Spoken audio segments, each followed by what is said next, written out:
ప్రభునందు ప్రియమైన దేవుని బిడ్డలందరికీ శుభాభివందనాలు తెలియజేస్తున్నాను. ఆయుష ఆరోగ్యాన్ని ఇచ్చి ఉదయకాలంలో ప్రభును స్తుతించి భాగ్యాన్ని దయచేసిన దేవునికి స్తోత్రం కలుగును గాక.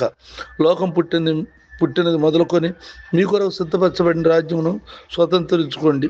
మత్తయి సువార్త 25:34 ప్రార్థన. కృపగలని మా తండ్రి, దయగలని ప్రభా, నీకు వందనాలు అయ్యా. మా కొరకు ఏవైతే సిద్ధపరిచావో ఆ రాజ్యమును స్వతంత్రించుకున్నట్లుగా ప్రతి వారిని ఆత్మపూర్లుగా చేయండి, ఆత్మశక్తితో నింపండి, పరిశుద్ధులుగా తీర్చిదిద్దండి.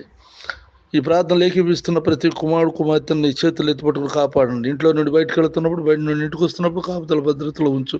వారి చదువుల్లోని, వ్యాపారంలోని, వ్యవసాయ పనుల్లోనూ తోడుగా ఉండండి నాయన. సంతానం లేని వారికి సంతానం దయచేయండి. అప్పుల్లో ఉన్న వారికి అప్పులు తీర్చండి.